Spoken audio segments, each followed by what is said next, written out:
A test 1 2 mic check.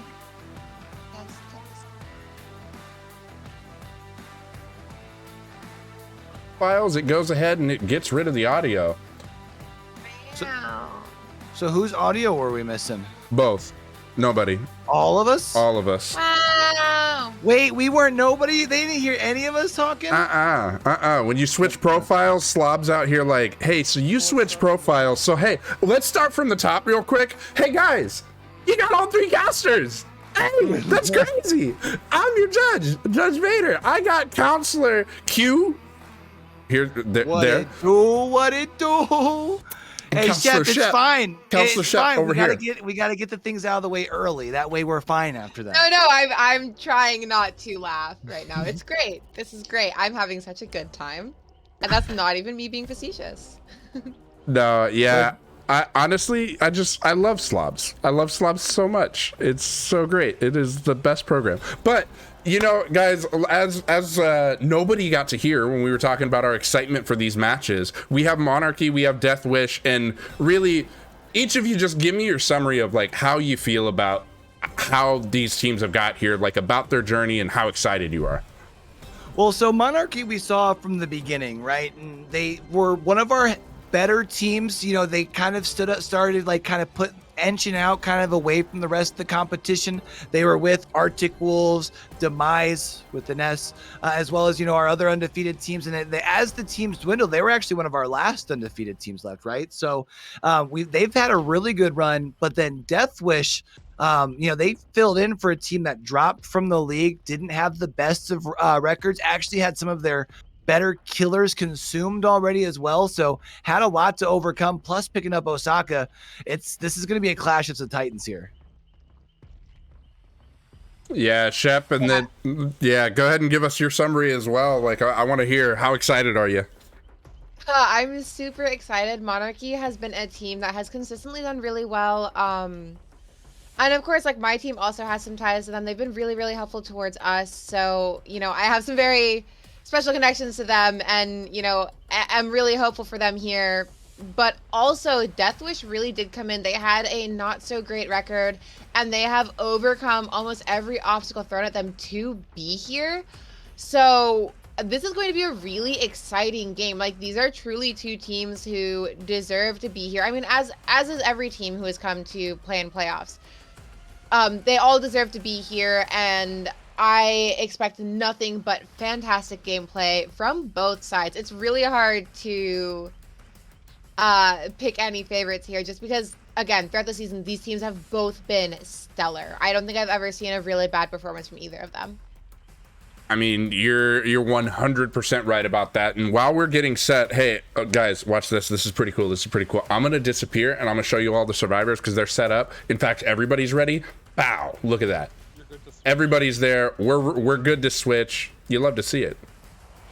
Yeah, what's going to be interesting here is with the results from yesterday, we saw that Deathwish was able to conserve their S tier picks, and knowing that the killer pools reset going into the finals, I would imagine that we will probably be seeing, I don't want to say mirror matches of our S tier killers, because I think there might be some discrepancies of would I rather bring maybe a Twins or a Spirit, but I would imagine we'll be seeing 2 Blights. But what are you thinking, Chef?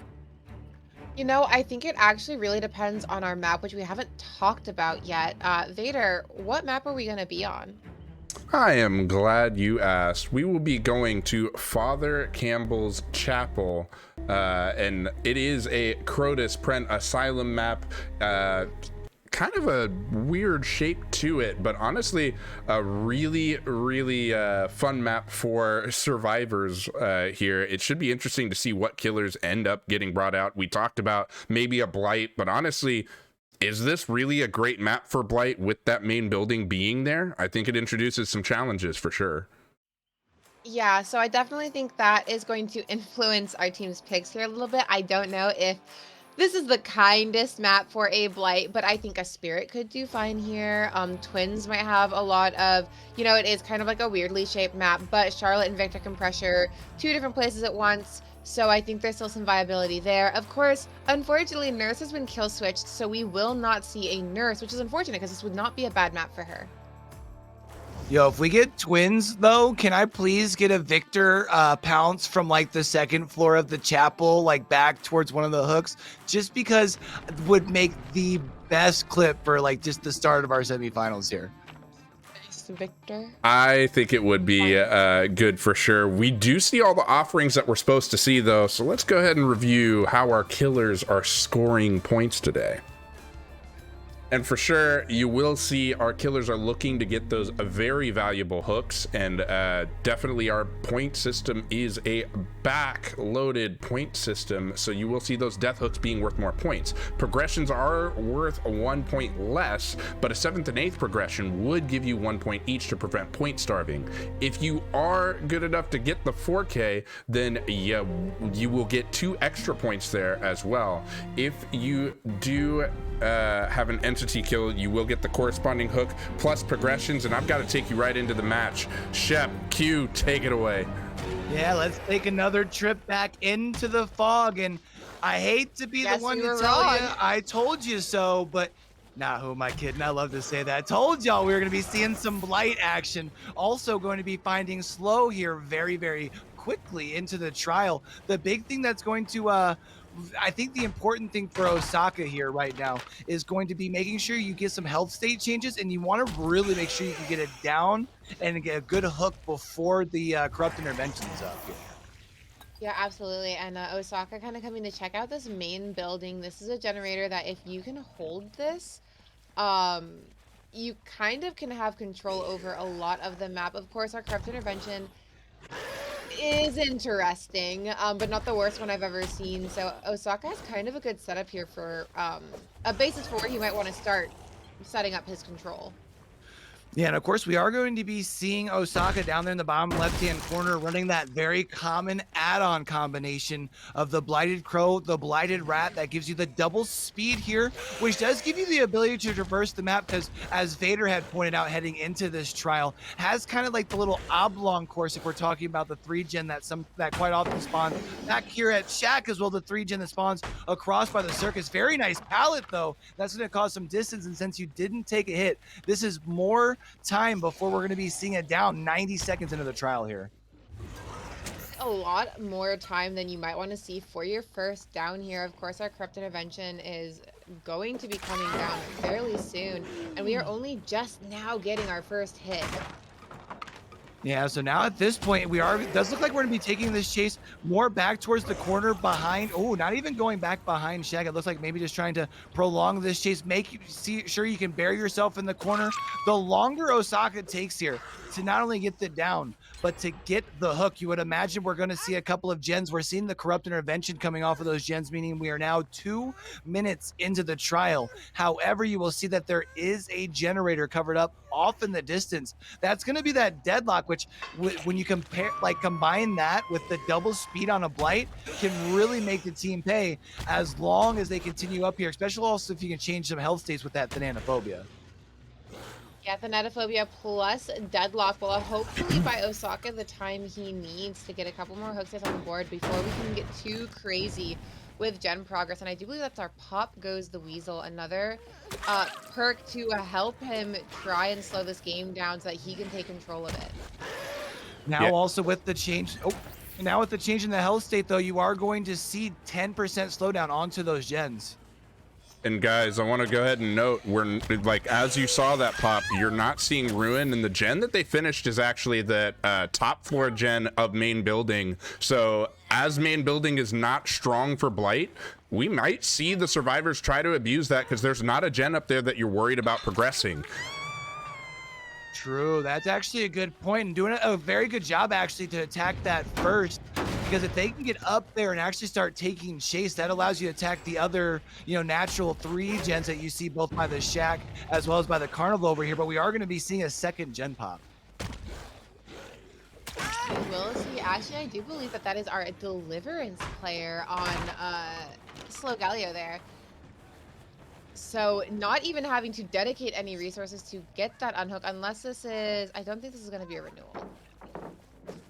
Yeah, I mean, we'll be able to find out here in just a minute. There's going to be the swing at the pallet that does come up just a little bit short. Also, the swing here does end up breaking the pallet here. I feel like if it was going to be a renewal, I feel like it's enough time has expired that we have seen the heel come across here. Also establishing the down through the window, through the no. Anyways, seeing it down here though, that's going to actually be big. That's going to be generate our hook number 3 before we see a third gen pop. So far, Osaka doing a really good job of trying to keep these survivors, at least one of them on the hook, keeping that thanatophobia relevant as well. And coming over to check on a generator that we knew had a lot of progress, he can just go ahead and use that Pop Goes the Weasel to knock it right back down. Yeah, and that's going to buy you some extra time here. The extra 25% reduction. It also gives you a little bit of awareness as far as where one survivor is. Oh, gets done stupid. Plus 10 wood to the face. Plus getting blinded as well. Going to buy a little bit of separation here. Now going to be seeing the lethal rush, though, used to break this pallet here relatively quickly, taking the charge into the actual going to be just a little too wide there, Flighty Boy, to be able to pull back and be able to get the hug tech around the wall. However, getting back to the hook, getting the borrowed time hit that's going to force a mend, and now getting a 4th player injured. Talk about some big time thanatophobia value. Thanatophobia is looking really juicy right now. That is a lot of slowdown for Osaka, not even thinking about the fact that we have deadlock on the table and not even considering that there is Pop Goes the Weasel to just absolutely destroy any progress they might be getting on those generators. Of course, that's not going to stop our survivors here from getting as much work on these generators as possible, and Osaka with those spicy window hits. Get behaviored, big boy. That's going to be a down here. That's going to be our 3rd generator that we did see getting complete off in the distance. Hook number 2 for the homie slow going up there. That does mean once they are removed from the hook, they will be able to be removed from the trial by Osaka. Also worth noting as we kind of zoom around in true Blight fashion, it looks like our survivors not only did a good job of attacking that top mid-gen, but you'll hear this generator over here has a lot of progress, but I think they're waiting off on that maybe even because you don't want to lock in your 3-gen across the way. Yeah, a ton of progress on that generator, but as you pointed out, there is a 3-gen on the other side. I mean, honestly, it's Blight. He can cover the distance fast enough that those gens could be further away and it wouldn't be a problem. And we will see, an attempt to interfere with the unhook, but unfortunately, Osaka's not going to get the hit on Rocket, and instead is going to hit Slow Galio on a hook. So that's going to buy them plenty of time to get out of there. Yeah, that's going to allow them to get the safe unhook. That also means they'll be able to probably be seeing a reset onto slow here relatively quickly. Now going to be seeing the M1 onto Shiro. We are back here amongst our gens though, so if you're able to get it down, this could actually be huge. Breaking away from this chase though, as we do see Shiro moving back towards the shack itself. We are going to see if we can try and find the reset location, I believe, since we know that at least one of those survivor is on death hook. I think we have one survivor here that's actually going to be the Nancy. That is slow being on death hook. This could be a really dangerous situation for Slow if he isn't careful. I wouldn't be surprised to see, that's unfortunate. I was gonna say, I wouldn't be surprised to see his teammates take this chance to maybe reset Shiro and get those generators done across the way. Because Slow's doing a really good job of trying to pull Osaka away from where our generators are. Oh, getting the hit through the locker. That's tough. That's big feels bad, bro, because that's going to be hook number 3 for Slow. Also worth noting, this elimination hook is away from where our generators currently are. That could come into play here, or I shouldn't say come into play, but sometimes we see those elimination hooks on a map like this where sometimes the lower minimum hook count can really restrict your hook use resources. So you like getting a hook out of the way that's across the map. Of course, two of our generators are right by the basement. So if Osaka can do this, I mean, he doesn't really have to worry about hook resources either.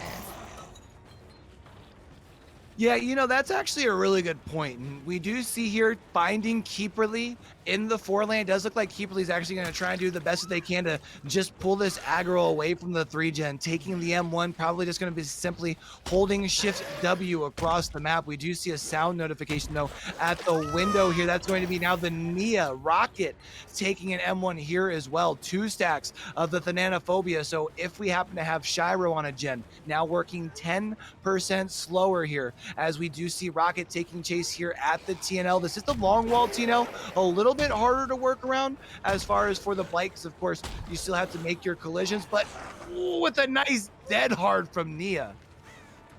Very nice moves from Rocket here to try to stay on their feet just a little bit longer. Interesting to kind of see them try to pull chase away from Shaq, but Osaka not really playing ball there, coming back and instead finding Shiro, who I don't think has been hooked yet. Could be wrong there. Right. I think it's going to be crazy, though, because you haven't seen Keeperly in a while. We were chasing Rocket, and Shiro made sure that he was seen near the shack. I wouldn't be surprised if Keeperly's over there on that far gen, guys. So you think on the far one, on the opposite side of the main building here, Vader? Yeah, I think that's where Keeperly is. We haven't seen Keeperly in a while. It looks like Blight's going to go that way. I wouldn't be surprised. There it goes popping.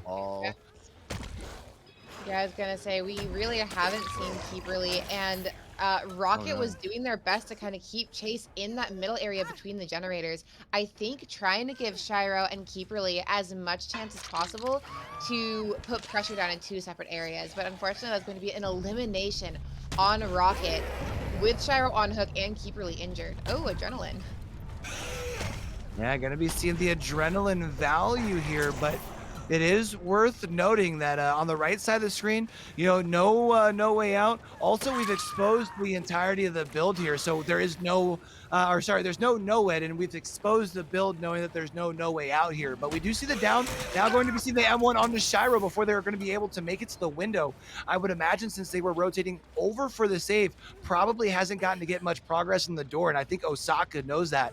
So instead, coming back over here, making sure you're secure this hook, definitely want to make sure that you get those points, and should still be able to have time to put any pressure on the door if they are able to locate Shiro. Those doors are not too shabby for Osaka here. Yeah, and I'll actually note that because of when the gen popped, when our Blight was walking over there, there's no way they had progress on either of the doors, as they were on the opposite side of the map from both doors and elected to get the unhook first. So there are no progress on either of these doors currently.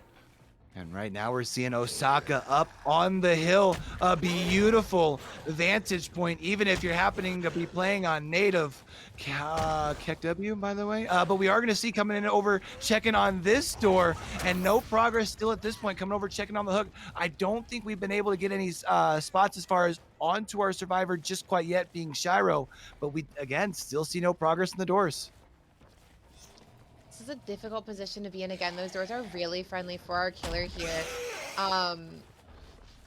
Shiro is injured. I don't think we saw the medkit on the ground there, so I don't think he has any way to heal himself. This is a really tricky situation to be in. Now going to be seeing Osaka coming on the backside. I think might be possibly waiting to see if you need to make a play towards see if there's a potential hatch play back here. This is going to be where things get spicy, though, because of course now at this point you can force the decision by just missing 2 skill checks, and now we are going to be seeing the hatch play. This could be big because that's 2 stages left in play here. Those are some very crucial points that Osaka would like to put onto the board here for Deathwish, and obviously Monarchy only having points. Get the out, and there it is, finding the hatch. That's huge. That is going to be great for Monarchy here. Of course, an incredible performance from Osaka does put Deathwish in the lead here by 10 points, but getting out with those extra hook states is not going to be bad for Monarchy by any means. Especially too when you take into account you had some progressions throughout the trial too, right? So if you can have your killer come out here, and maybe even if you don't get quite the same amount of states, but you don't have any progression, so you're not losing those points. You're still looking good going into your back-to-back killer sets here, right, Vader? Oh, for sure. Yeah, I mean, right now, having a 10-point lead, that's exactly what you wanted, especially bringing out the big guns. I mean, we all know about Osaka's Blight, right? So honestly, escaping Osaka's Blight with at least, like, just getting one escape, that's huge, right? Like, you didn't allow him to get max points, and allowing somebody who still had a good amount of hook states available get out.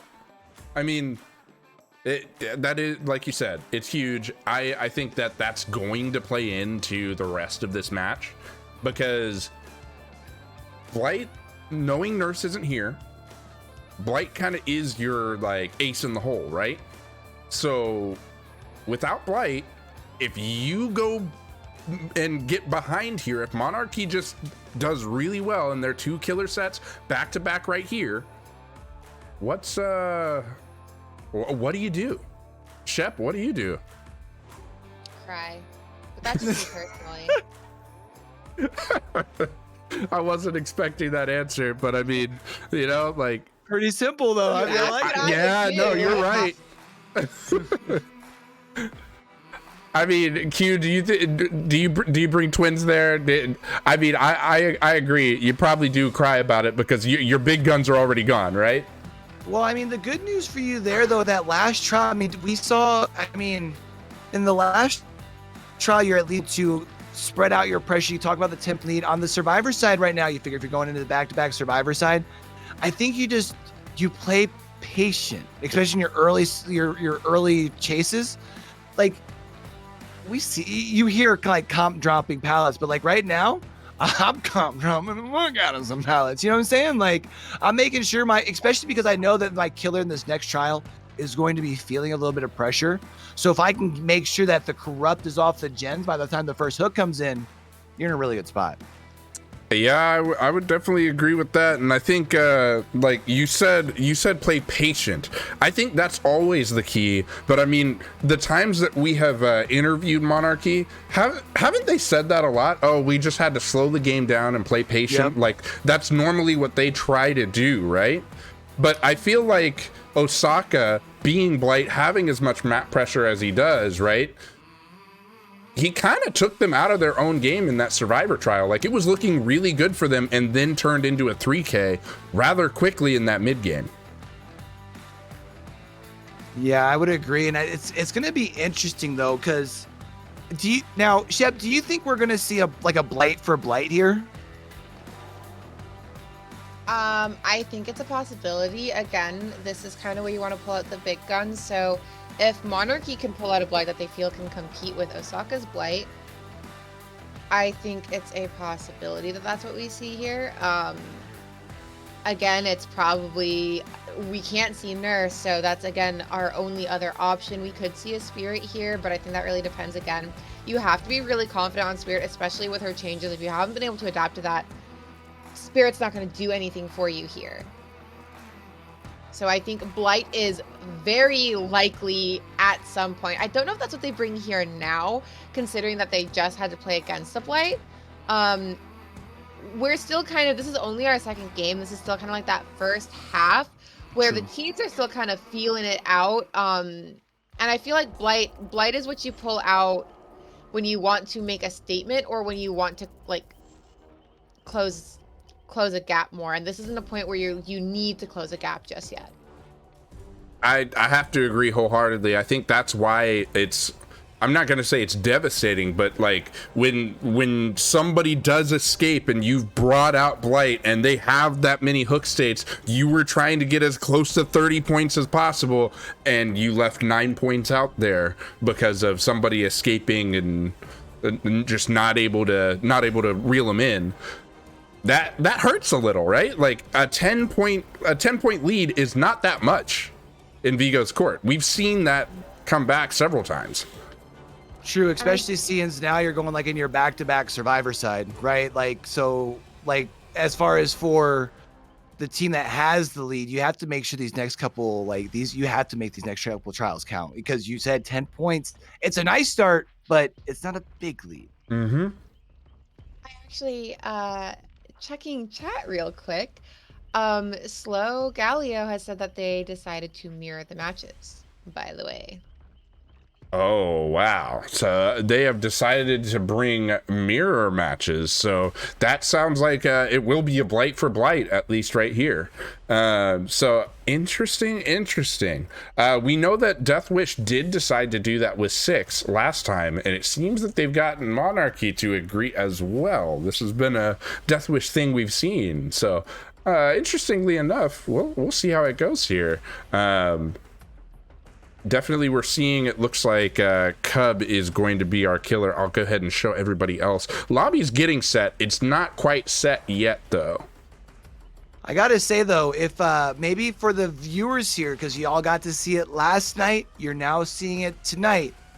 Maybe let us know in the chat or even in Discord what you guys think about the idea of mirror matches. Obviously, next season is not too far away. We want to make sure that we're bringing the best experience for the viewers as well as for our competitors. So if you guys really like the idea of the mirror matches, who knows, maybe we can talk to the right birdies and make some things happen. Possibly. So definitely make sure that you guys are making your voices known there. And I need to turn my ringer off because the Imperial March, it's not that time right now. But for sure, we will see Monarchy trying to kill here, trying to catch up. But I think, as you guys have already stated, like this, we're going to see the mirror match. We're going to see the blight. But I almost feel like I would rather you bring whoever your other pick was here and save your blight, like for like the next one. See if you can catch up with this and take a little bit pressure off your blight. I don't know. Alternatively, I think this will set up the second half of our trial to be rather exciting. They're gonna make their stands here with blight in these first 2 games, and now it's a question of, okay, well, what are they gonna bring the second game? We know we're gonna see 2 of the same thing, but we're not going to see our other S tier. So I think that's going to set us up for some very exciting games. Also, I'm so sorry to tell you this, Vader. You've got an Indeed ban. Oh, definitely. Oh, no. That is unfortunate. Yeah, I do got to say, though, as far as with the accepting of the mirror match, I think especially for Monarchy, I think it shows a whole lot of confidence knowing that you're not the one that sets the pace with the killer. Because if you agree to mirror matches, and that means whoever comes out killer first kind of dictates the pace, even though obviously you still get a chance to then choose your killer in game 3. But, then maybe the score influences your pick versus who you're most comfortable with. Right, Shep? Yeah, I think I would agree with that, assessment of it. And guys, I am seeing in chat, actually, it looks like that's not demon. I can't read. We are seeing they said only for playoffs. I'm wondering, is that them saying they like seeing mirror matches but only for the playoffs, not necessarily the regular season? I think that's also an interesting take on it. Maybe in the regular season it's still the same as what we played, but then only for playoffs it's guaranteed mirror matches. So to be fair, honestly, not a bad idea. Throughout regular season, of course, you want to see variety. That's a long time to have to keep seeing the same thing back to back. But in playoffs, realistically, you're probably going to see the same thing over and over again anyways, right? At this point, we probably would have seen Nurse Blight. It wouldn't have mattered. So why not? Well, guys, we do see the offerings we're supposed to see, and we are expecting a blight here. Let's go ahead and review some of those survivor rules real quick.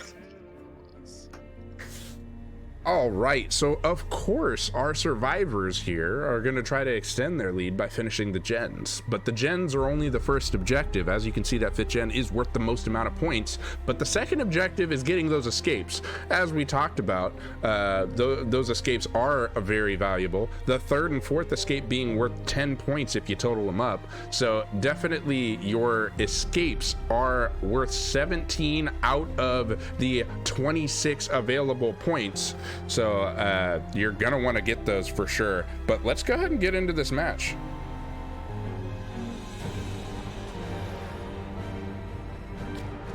Yeah, let's take another trip on back into the fog here.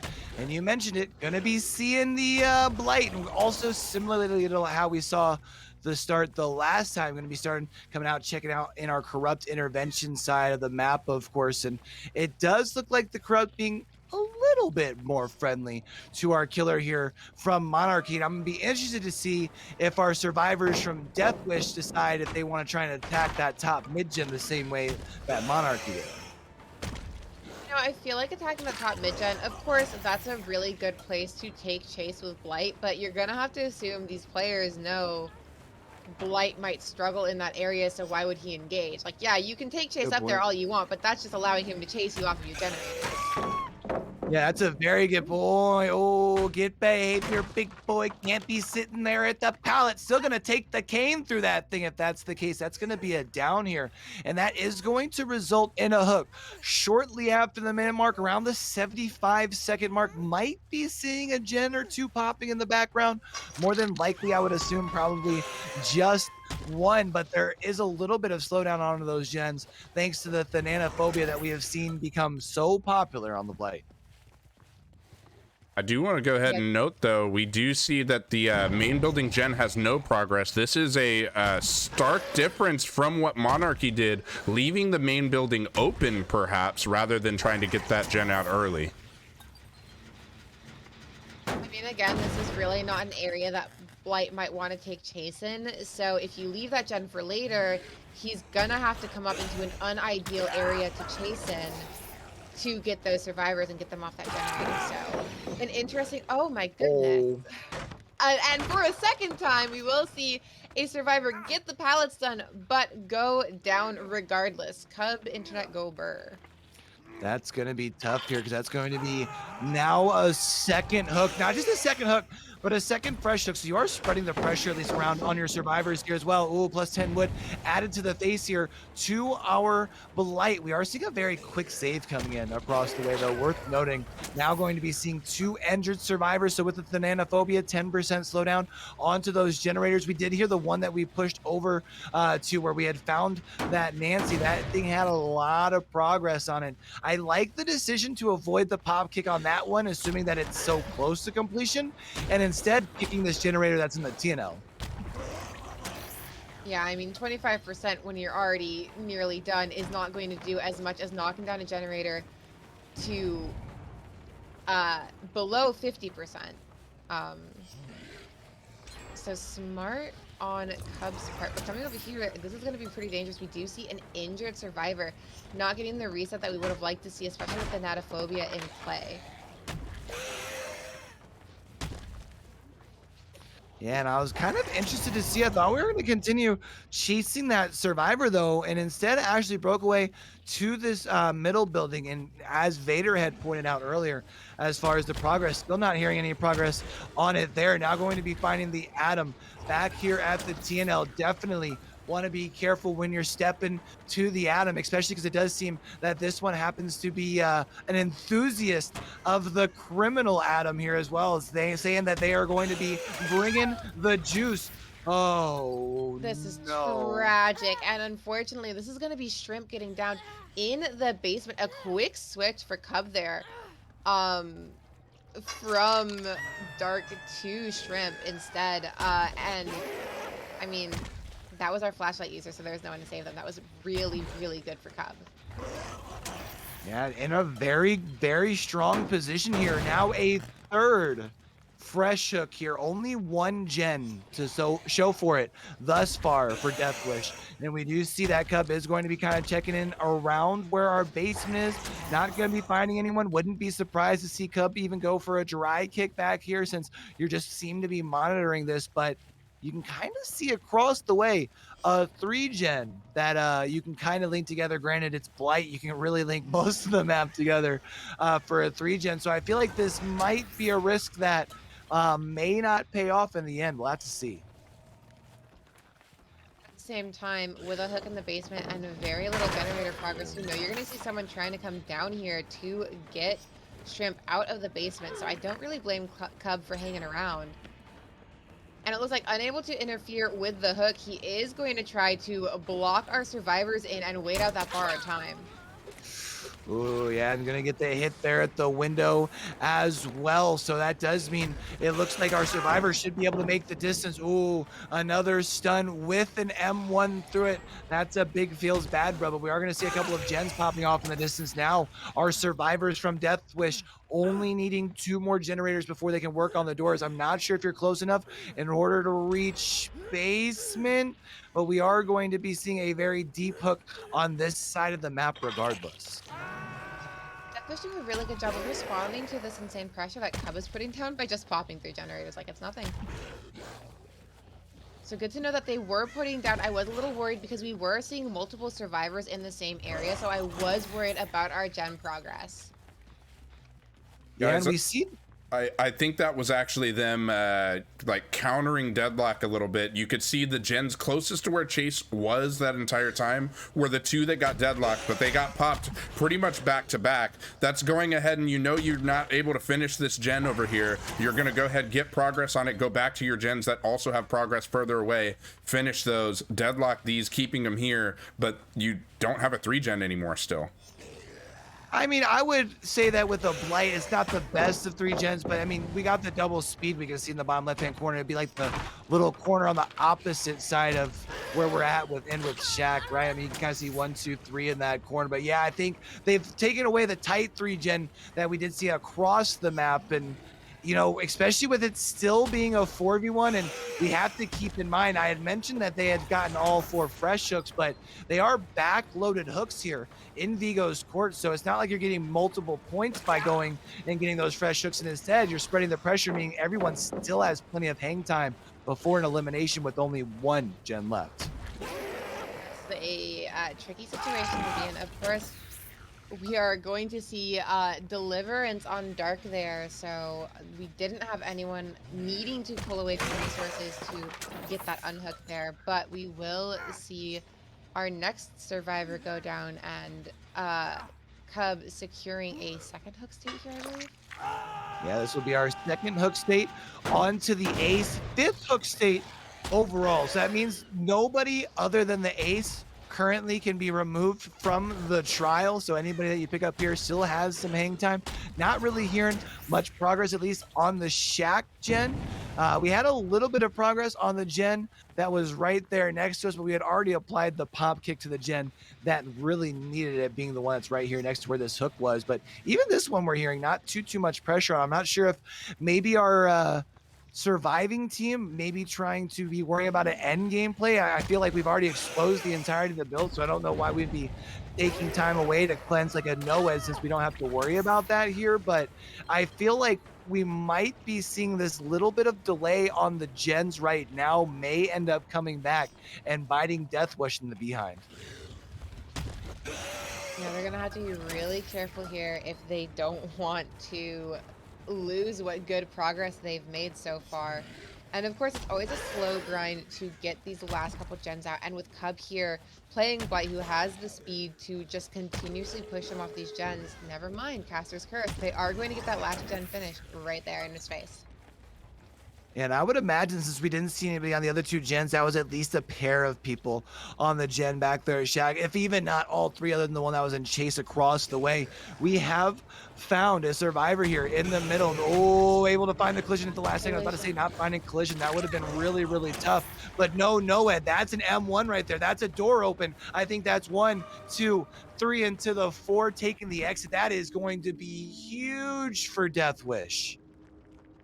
Yeah, as we talked about in our rules video prior to this, getting that 4 out is a massive amount of points. Getting that 3rd and 4th escape is a 10 extra points. So we are going to see our final score be a 25-point difference in favor of Deathwish. That game was looking a little iffy there in the beginning, but Deathwish really came through, and you know, they're putting their best foot forward here. Good gracious! Just excuse me while I pick up my jaw off the floor. For real, though. Yeah, I mean, did you guys realize that they also only had 1 person go second stage, so they got 3 of the bonus points, I think? Yeah, I mean, That's we had talked about oof. only, they had spread. That's like the risk that you take though when you spread the pressure across the hooks, right? Because we got to the point at the end, like, everyone still had hang time. You were at the risk of letting multiple points across the board. I mean, our killer there just did, or our survivors, I should say, did a really good job of, even though I feel like the killer was keeping constant pressure down, the survivors just seemed to have an answer at every turn. I think that's an important note, though. Like, they spread the pressure, but did we see no way in the build? There was not no way out. So, like, spreading the pressure like that, you're unable. Like, we talked about the backloaded hook system. You were unable to really get those really valuable hooks because you spent so much time spreading pressure, as well as so much time. Like, honestly, there were many times that we didn't commit to an injured survivor. I mean, that's huge. I think that really comes into, so we kind of touched on it earlier. The thing that we talked about earlier was Monarchy kind of playing the game at a very slow pace, so kind of slowing the game down. What that really comes down to is whichever team takes control of the game is the one that's going to win it. So Deathwish in that first Blight game, they forced Monarchy to have to play very fast and hard, so they forced the pace of the game into what they wanted it. And in this game, Deathwish took their time. We saw 3 gens. We didn't see any gens popping for a little while there, and then we saw 3 gens pop at once. Again, that's them kind of taking control of the game, setting their own pace. But I don't necessarily think it comes down to who slows it down. It's who takes control. And that's what we see Deathwish doing to their advantage here, is really taking control of the game and setting their tempo. Yeah, and I mean, like, that's huge. Like, you talked about wanting to like, play patient. That's what we said, like, originally. Like, you got to play patient. Just make sure that you're respecting TR, doing everything you need to as a survivor. I feel like they were doing that quite well, but part of me just, again, going back to the not committing to injured survivors, I can't help to feel that they got a little bit of help from the non-committal of the killer. Q, thoughts? Yeah, I think had we seen, I understand the thought process behind it, right? You bring in the phobia. You're like, you know what? I gotta spread the pressure and slow the game down here. But at the same time, if you're slowing the gens down without starting the process of your objective, getting the hooks, right? I don't think it's worth the risk, and I think we saw there just not able to get the payoff out of it for sure. Yeah, I mean, when you don't score by slowing down gens, right? You score by getting hooks, and we weren't getting enough hooks there to really give a lot of pressure there. I mean, the other thing you got to think about is every time you have a survivor on a hook, well, now the survivors have to come off gens. That is inherent slowdown, right? Yeah, true. That's more than the 10-15% that usually at most. I mean, sometimes we see people getting the full 20% slowdown, but that's like right before someone gets healed, across the map. So for like 2 seconds. I would say, yeah. So for sure, yeah, I think it's tough. It's tough, right? Like, it's definitely tough for these killers out here. We do see, of course, here, let me show you, they're getting set again. This time we have Slow Gadago over here, gonna go ahead and be our killer here. Now, do you think that, I mean, I know they're mirror matching. Do we see Spirit here? You know who it is? No? It's Demo Doggo, right? Just Slow Gadago, right? No? You know who it is? It's not that I know who it is, but especially now after, look, you got to look, the big thing to think about is you got to look at the score, right? There's a big difference. So you need the results here to be a big difference in results, right? So if you bring an S tier killer, like let's say a Spirit, Deathwish has probably been practicing Spirit, let's be honest, right? Like, it's kind of one of the constant rotations. But we know that Slow is a Nemesis main. Oh. And if you can come out here and have a strong performance on a Nemesis, and then since you've agreed to have mirror matches, maybe put somebody who isn't the strongest on Nemesis, and now you can counter them and kind of see a swing in the points, because you need to make up 25 points here. So That's my thought. Also worth mentioning before I pass the mic back on that I was also right about the first killer. Good night. I mean, I think that was assumed as well. We all knew Blight was coming out. Come on now. Osaka's playing killer, and and like, you know that you get a reset with the next one, and you're not gonna bring Blight. Come on. But Shep, I mean, who do you think you see here? We know we're gonna see a mirror match, but we don't know who. I mean, assuming that the teams... I guess this assumes that the teams didn't agree to something beforehand. I don't know if they would have agreed to mirror match Nemesis. Knowing that Slow is a Nemi main, and knowing how much pressure those zombies can put down just by existing sometimes. True. So I think Nemesis would be strong for Slow, and that might be a terrible option, but I don't really know if Deathwish would agree to that. Do you think that they would do it in response to like, hey, we know that you have Osaka and you got Osaka's Blight. We're going to mirror match you. That's a killer that you guys are extremely confident with. Go ahead and give us a killer that we're extremely confident with in return. I think it's possible, but I don't know if that's safe. And I don't know if we bring the... Like, at this point, do you want to play it risky? Like, yes, you are comfortable with this killer, but is that killer good enough? You can be really good with any killer, and it still just not be enough to make a difference. So, like, do you play the comfortable game or do you play the safe game? Because they're not always going to be the same thing. I think that's fair. Honestly, that's very true. I'm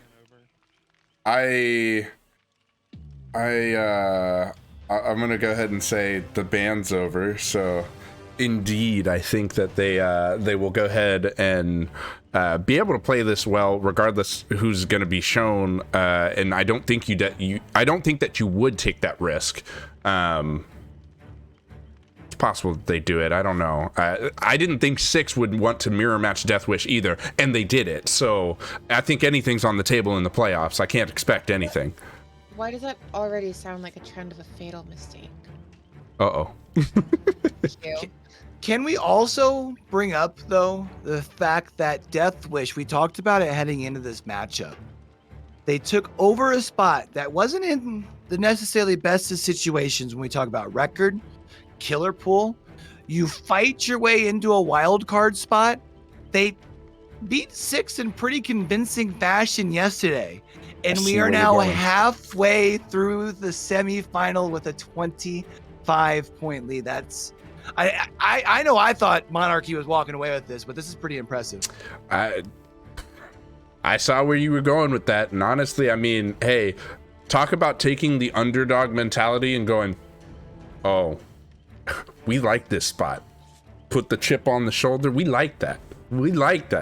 So for sure, Deathwish coming in and performing really well. We're almost set to get this next match underway as well. So, oh, well, there it is. So they're actually about to get started.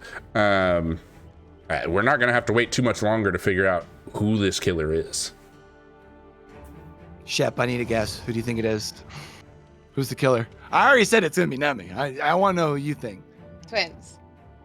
Okay. I'm going to go ahead. I'm going to say Spirit. I'm going to say we'll put Spirit out there, put the energy out there. That's what I think is going to happen. Spirit. Here we go. Energy's out there. We'll see. All right, guys. We do see all of our offerings. So, Vader, let's talk about what is and is not allowed in Vigo's court. That's a pretty good idea. Let's talk about that. So guys, definitely you will notice that all of the survivors do have items, but they are yellow items and add-ons. Only one of each perk and item are allowed with the exception of BT, and we do have several banned perks here. The banned perks include Haunted Ground, Lethal Pursuer, Starstruck, Built to Last, Prove Thyself, all the boons, and Clairvoyance. And that's all I got time for. Shep, take it away. Guys, we are going to step back into Father Campbell's Chapel trial number 3, and Interestingly enough, we were all wrong because it is going to be a demo dog. I guess Vader wasn't wrong in the beginning, but we are going to see the demo doggo coming on out here for Yeah. Slow Galileo. This is a very interesting pick, right? Like, I mean, we didn't. Did anybody even bring up the thought of seeing? Vader did. Yeah, I did that shit. I definitely did that shit. I asked you, Q. I said, "Hey, Slow changed his name to Slow Gadago. I think that's a demo doggo," and you said, "Absolutely not." I should have stuck with it, but I chose Spirit. I have regrets. You know what though? With Demogorgon comes a ton of information, especially with that very popular add-on, that very popular aura reading add-on we've seen consistently throughout the season of Vigos. So, you know, information is going to be very important here, and I don't think it's the worst pick I've ever seen. I mean, there are definitely worse picks they could have made. Yeah, and I think also you talk about in that the Lycan Lepros add-on there, it gives you kind of some extra info there. Of course, also with the glasses as well. It's a good kind of combination for add-ons that we see quite often for the What? That might have been a dead hard out of the healing animation. I've seen weird things like that before where the game doesn't quite know what to do with animations. All right, we're gonna have to keep an eye out for that. Uh-oh. Oh no, not like this. And what you guys might have seen there is Demogorgon did have some issues with palette interactions recently. So if that's what happened, that'd be really unfortunate. Of course, we see the body block, which is going to bring out the Forced Penance. Yeah, that forced penance is going to be huge value because even though you get the down here, now at this point, on to the ace, we heard some footsteps behind us, not going to be able to get the save. But even after you get the hook here, it can be another 30, 40 seconds to find Mia, and they won't have been able to be healed. So that's some big value that also takes away the option really for our survivors here. It's going to make them think twice about rotating in for those body blocks. Of course, you're going to get all that information from that Lepros Lycan. So, this local Leo already knows there's somebody here. And also saw where our Neo was. And this is going to be tough because now you've got two injured survivors hanging out around in the trial. Your other fully healthy survivor is the one that is close to the hook, now taking a shred attack. 3 injured survivors across the board here. You can combine that with that Thananophobia. We got 20% slowdown thus far on any gens that happen to be being worked on. And I would imagine here at this point, our survivors are probably trying to find a reset point, but that's valuable time. 16 seconds to heal, granted, unless you're pairing up, but that's time that you're not moving in for the save. We'll probably be seeing stage number 2. And I think if we don't see a save coming across, you need to make sure you get at least 2 more gens. Yeah, they're gonna have to make this worth it. And of course, again, using that Lepros Lycan, we are gonna see kind of where a reset point is. So Slow's gonna go ahead and respond to that using this drop-off point in main to try to get a vantage point on our survivors, which he will do. And now going to be doing the same thing, traversing the upside down, coming over here, protecting the portal. Not going to be seeing anybody around here. And this is going to be big because we know we are at least facing, not going to be able to get the lunge to get the broken door, trying to take that time there. We are going to see generator number 2 popping, though, off in the distance. But again, I feel like if we're going to see our survivor squad here from Deathwish allowing this progression even to the death hook, I would almost venture to say not only 1 more gen, but really you want to get down to a 3 gen here before going to the 3v1. Yeah, this is really early on for Deathwish to lose a survivor here. And of course, we do see the resets and someone trying to come in to get that unhook, but unfortunately, they will not come in time. And that will be our first elimination of the match.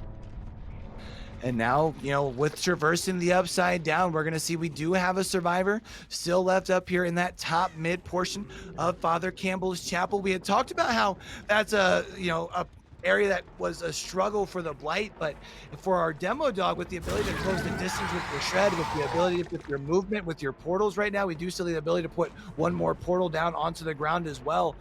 Putting one up there might not be the worst of ideas. It gives you the ability to kind of weaken the strength of that tile itself. Now going to be seeing slow zoning out our survivor though, to be able to break this pallet. Not sure if they're going to be able to make it to anywhere else. I don't think there's a pallet nearby, and this should be, oh, there's a, unfortunately, Shrimp is not going to be able to make it to that pallet, so that will be another down. I don't think Shrimp has been hooked yet, so this isn't too terrible for Deathwish here.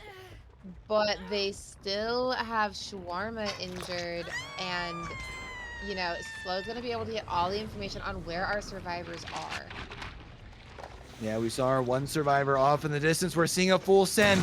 Makes me think that we're looking at, oh, not going to be able to get it here though. And that's going to be a dry kick though. No pop goes the Weasel at this point, as we've seen the Thanatophobia as well as the Deadlock and the Forced Penance, and of course so Corrupt Intervention has since expired. So that does mean even though you get the hit there, it's not going to regress it back too much. However, you are able to interrupt the unhook here. You have found the Nia. Nia is also injured.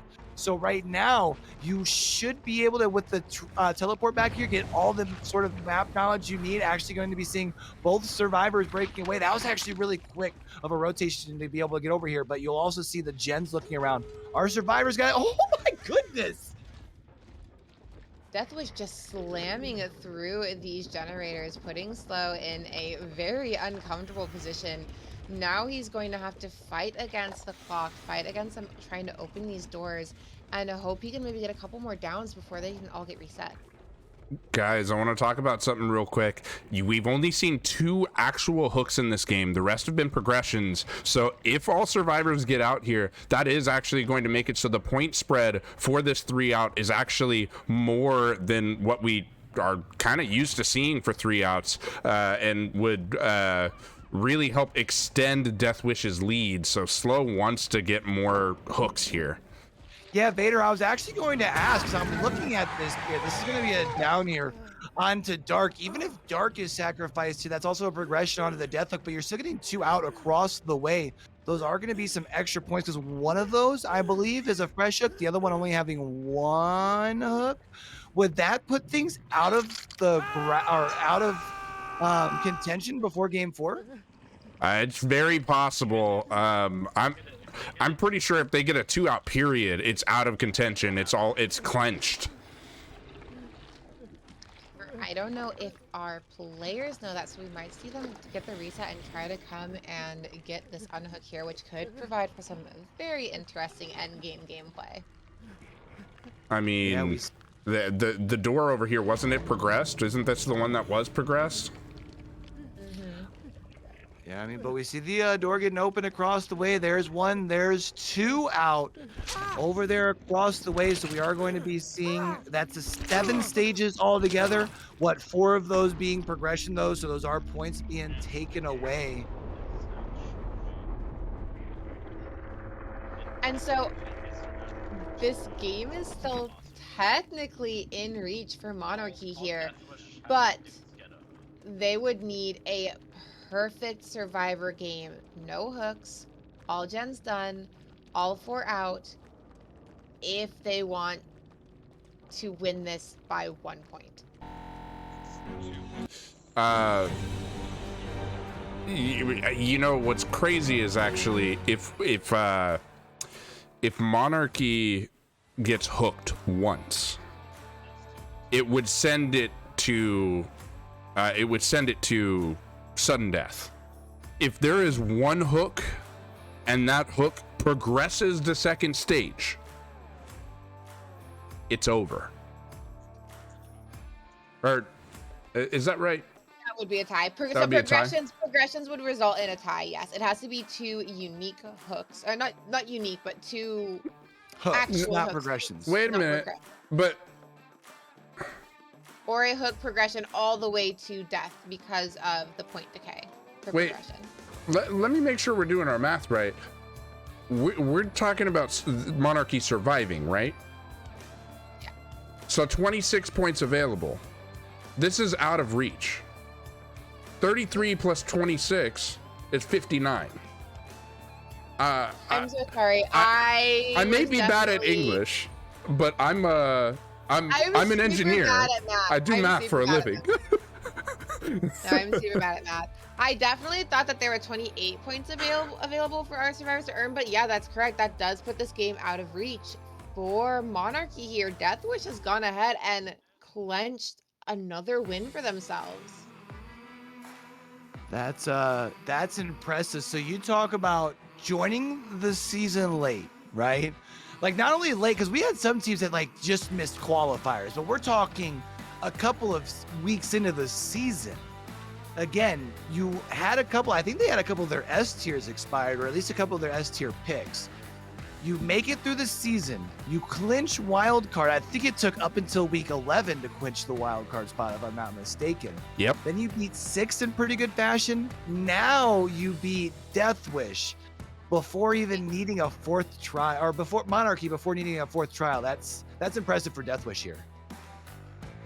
I mean, honestly, it is, and it looks like that since that is deciding it, it looks like we are calling it here. That is Deathwish being convicted of murder.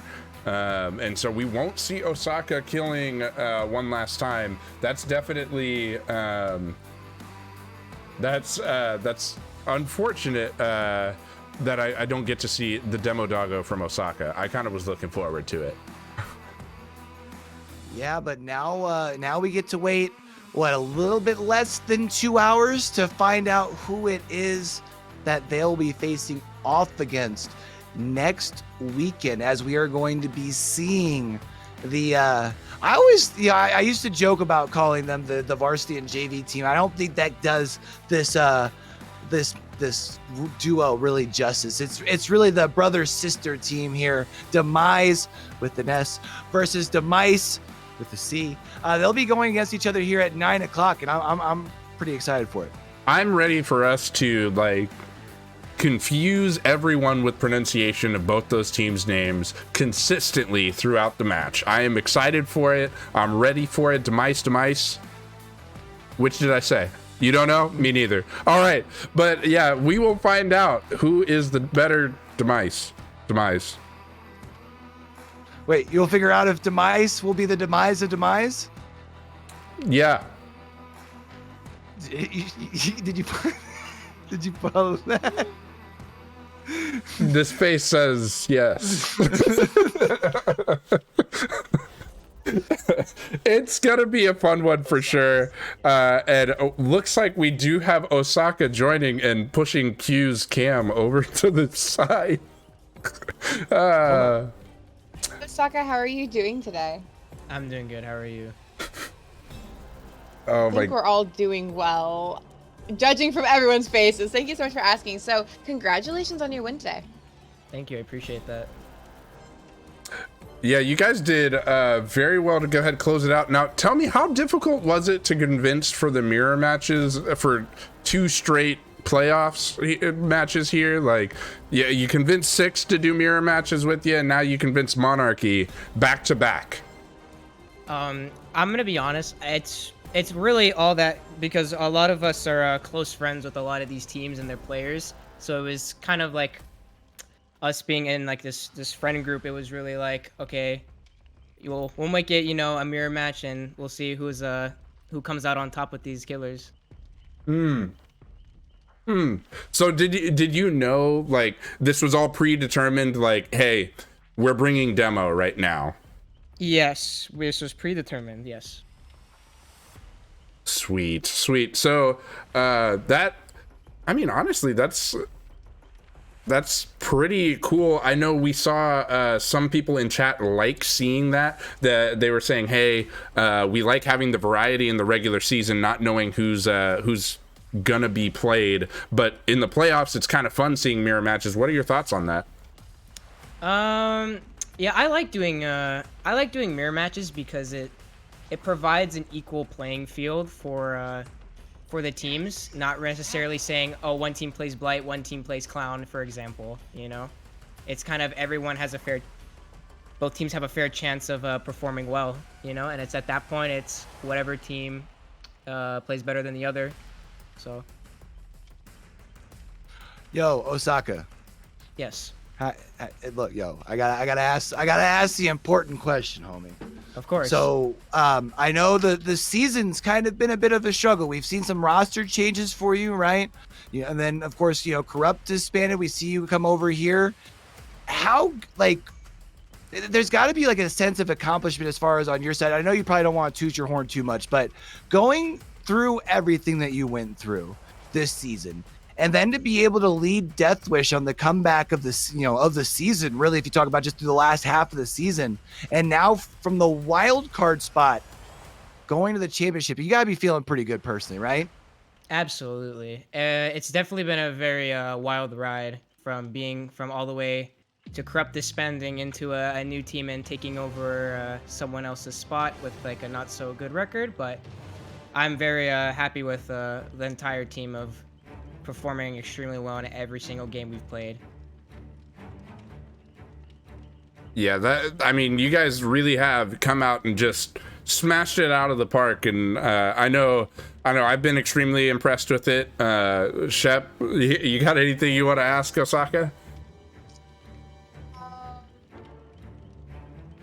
Are you bummed you didn't get to play that demo match? I'm a little bit bummed. Just a little bit. That's okay. It's okay. Just a little sad. Yeah, just a little. It's okay. I mean, to be fair, I think winning and not having to play that fourth match is like kind of worth it too, I guess. Maybe. That just means you get to take a little bit of a break. Maybe you ask him for a demo scrim later, right? Oh yeah, most definitely. Most definitely. You want to? So Osaka, do you stream? Can I go see this demo scrim on your channel? I do have I do stream occasionally. It's not all the time. I'm just too lazy, but I probably will. If Admitting it does it's half the battle, so let's turn that around. If you need some motivation, hit me up. We need to get you working. You know what I'm saying? Yeah. So I don't. If it were to happen, unfortunately, I probably won't be streaming it. But maybe in the future, something else changes, and I do get off my lazy butt and start streaming. So.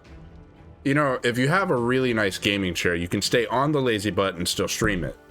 Of course. You don't even need a cam. He's right, That's true. He's right. That is true. That is true. So maybe. But I would like to see it. The people would be a fan. But yeah, do you have anything you want to say to the fans of Vigos, fans of Deathwish? To possibly your future opponents in the championship, since you're going, geez. Yeah.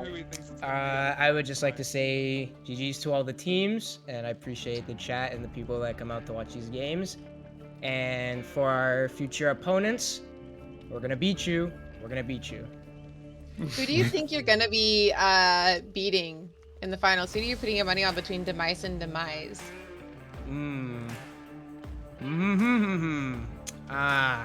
See, now that's a hard question to follow. I'm gonna be honest. I can't really give you a direct answer on that one. I think we'll just have to wait and see. Very fair. Man, you're not a betting man, are you? I can tell. I don't like to play my cards. I was gonna say, I bet you he's just not trying to show his whole hand that way. They don't know what they're preparing for. I like it. That's smart. All right. Fair. I still want to know, but it's all good. So guys, we will be back at 9 Eastern for to find out who faces Deathwish. We'll find out. As Osaka said, we'll find out. So yeah, definitely don't go anywhere. I mean, we'll be right back here in what? Guys, is this hour 45? Hour and 45 minutes? Enough for supper and a little bit of dessert. Delicious. Go ahead, get yourself something to eat, and good gracious, Q, your camera is the one that keeps... Listen, don't blame me. It ain't you. Every time somebody joins and leaves the Discord, Q's camera says, I'm a peace out, chief. Put your camera under control there. Q's just trying to stay on the left side, or is that right side of your camera? You just yeah, all the way over there. Yeah. If you stay over there, you're safe. Go over on the other side. Don't do it. Don't do it. Yeah. Just there. Just there, right there. Like, you know, sit right close to Shep. Yeah. Hang out with Shep here. Wait, hon, which way do I scoot? There we go. Look at you There we guys. go. You're just so There we cute. go. You're so cute. Just right there. So close together. Oh my goodness. So yeah, for sure though, we will be right back. And hey, this is the first time we get to all three be here to adjourn the court. So that's super cool. Say the thing. What? Did you say the thing? What? He said the thing before we went into the interrogation room. Correct. He said it out of order. What do you mean out of order? What do you I said it out of order. Okay. Well, hey, you know what? This whole courtroom's out of order. How do you convict Order in the court. Were you even interrogated? Order in the court. I had enough evidence already to convict them without hearing the interrogation, so I already convicted them of murder. But once again, Deathwish is convicted of murder. Court's adjourned. Peace.